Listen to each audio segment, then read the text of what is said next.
Today, there are 21 days left till Election Day, November the 8th. So you need a checklist. You got to get ready for this. First of all, remember to keep some Halloween candy left over. You can put it in your pockets in case there's a long line and you got something to snack on or share with whoever is in line with you. Um, you might have to fight the kids for it, but they got to give one for the blue. Do you know the candidates on your ballot?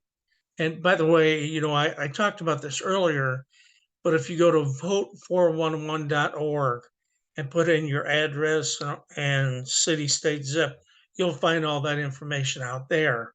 Or you can call your city clerk's office. Actually, have you decided how are you voting? Can you early vote? Can you go to your city clerk's office and vote now? That's something you need to get ironed out, especially if you're a first-time voter.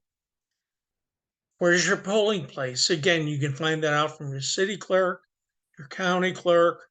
Um, Vote411.org also provides that information to you.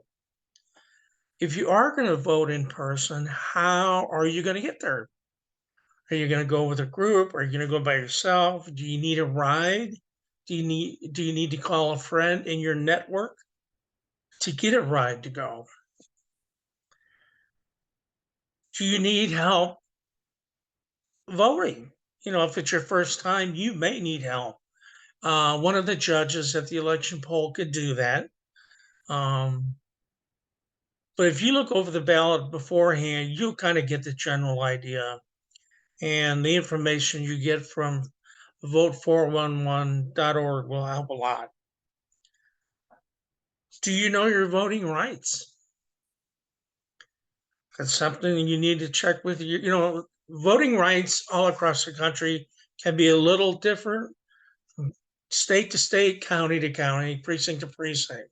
So you really need to check with either your precinct captain, committeeman, leader, whoever, um, and or the city clerk's office to find out that information.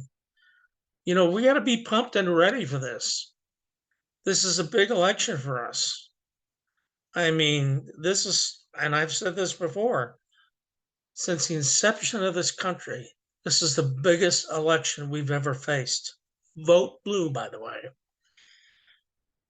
If your right to vote is denied, what can you do? You need to find out what the process is in your voting area. And you'll also find that out from the city clerk's office. And just ask for the election department.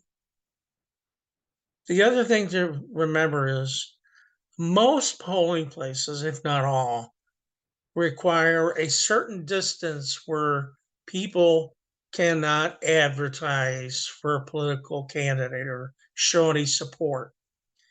So if you're smart, I'll put this on your checklist. Don't wear any, you know, any type of political advertisement on your hat or on your t-shirt, or if you're voting, for example, like Proposal 3 here in Michigan, don't wear the t-shirt because the judges will consider that political advertising and you have to get out of line and change your shirt.